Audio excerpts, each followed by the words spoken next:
This week on the Heart and Mind of Business, Debbie is going to share all about how to inspire your tribe with story. This is going to be good stuff and you do not want to miss it. See you in a minute.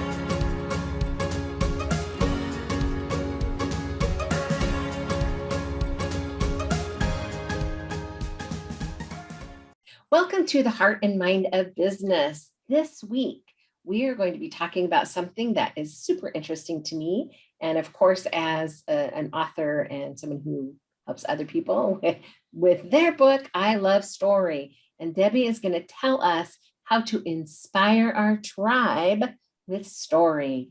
Take it away, my friend. Well, story's always been important to me. Like you, I've always loved books, which, led me to write them, I guess. But I used to act, so I used to do a lot of theatre. So I loved story. Story conveys messages. We get caught up with watching a story. That's why we binge watch things on, a lot of these channels, because it hooks us in. We relate to people, we relate to situations, and we can learn about ourselves and the world from story. So that's why story is so powerful. So our brains are hardwired for story. They get story. When you think back to when you were a little girl and your parents, I bet they sat down and read books to you, when you saw picture books and they took you through stories. And that was you having that introduction into who am I? How do I fit into the world? How do I fit into my culture, my family, and everything around? And we learn so much from those stories in the beginning. And then we find a love of story going up through. And there was once that I read this really nice story about the Kalahari Bushmen, where they go out in a tribe to hunt, to get food. So these group of men, they go out and they hunt in stealth. And they all cover each other's back, because this is a dangerous environment that they're going out into. And they move without speaking. It's completely silent. But they all know what each other's going to do. They trust each other. They know each other so well. They know their own strengths. They know their skills. They know their different positions, some at the front, some nearer the back, and different at the side. And they go out hunting for food. And then when they come back to the village in the evening, and the sun is setting, and the fire's burning, and the villagers are around the fire, and they're starting, they're cooking and cooking something to eat. They start to tell their story. They might tell the story of the day. They might tell the story of the ancestors. They may tell a story of something to learn, or something that came out of their experiences. They may even tell the stories of other villagers. But during those stories, what we do is we get involved. We learn, we feel inspired, we understand more about who and what we are, which is why stories are so important. So we're not being told you have to do something in a certain way, you have to act this way in the tribe. They're being shown through story. And the power of story hooks us in to say, if we do it this way, this is what can happen. And if we do it another way, this could be the consequences. But we're not being told it, we're being allowed to experience it, which is the power of story.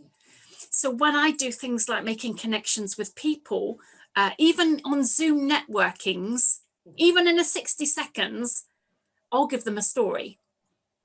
I don't sit there and say, I'm Debbie Clement Large and blah, de blah. Because if I say right away that I'm a personal, I do personal development coaching, someone might think, oh, I don't want that, and switch off. And then they stop listening. But if I start telling them a story, even along the lines of, I want you to imagine you're a tree. And I want you to imagine that tree, you have beautiful branches, and you pay attention to those branches and those leaves because you want to be seen and viewed by the world as, a nice shape, that you look after yourself. And those branches and those leaves are your actions and behaviors. And if you imagine that you've got a wonderful root system, well, your root system is your inner resilience. That's what keeps you, that's where you get your nutrients from. That's how you grow. That's how you feel grounded and steady in who you are. But if you don't look after the root system, if you put all your energy into the branches and all your energy into the leaves, a big storm will come along. And if you haven't got a strong root system, you're down. Mhm. That's the work I do, is help people to strengthen their root system.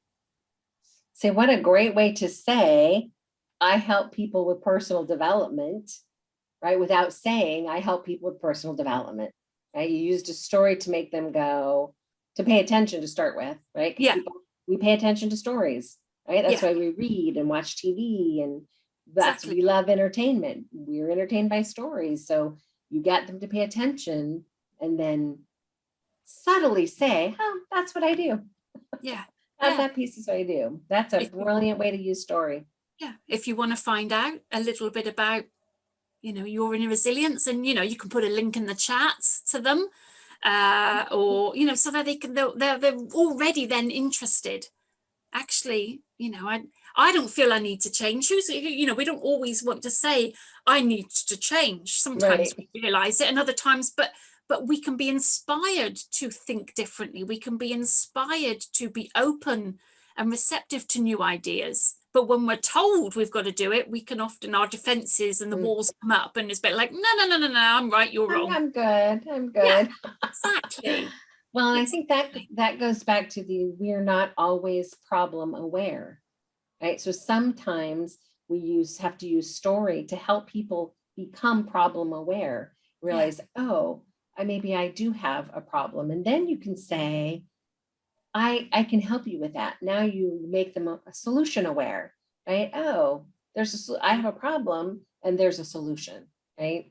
Sometimes we need both of those pieces. We need to be made aware that there's even a problem. Sometimes Yeah. we know there's already a problem, but we're not solution aware necessarily. Yeah. So that story gives you an opportunity to say, I have the solution to your problem.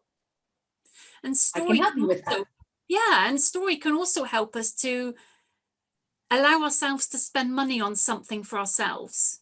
That could be writing a book. That could be your own personal development. It could be anything. But sometimes there are things we feel we have to spend money on, and that's a horrible, because we feel locked into a corner. My boiler's breaking in my house, I have to buy a new one, because otherwise I'm going to have no hot water. But spending on ourselves, to spend on writing a book, might be seen as, oh, I don't know whether I can give myself permission. I will feel guilty if I spend that money. Same with personal development. Oh, it would be a nice to have, but I've got to spend on my husband, I've got to be spending on my kids, and even my dog. All these people, things come before me. I'm the bottom of the list. Yeah, and if I put myself at the top, I'm going to feel guilty.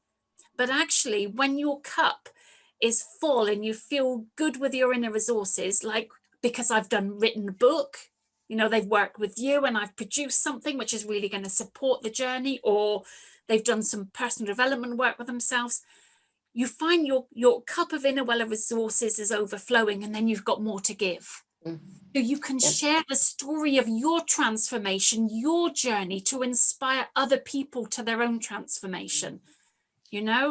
I've built my business through writing the book, and therefore I can help. Look, we've all got a story to tell.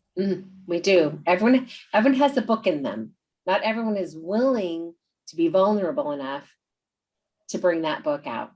Right? That's true. They're not everyone's willing to, but everyone has something to say. Yeah. And I can help you with that.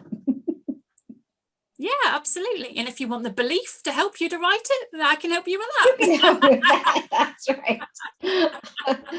Good stuff.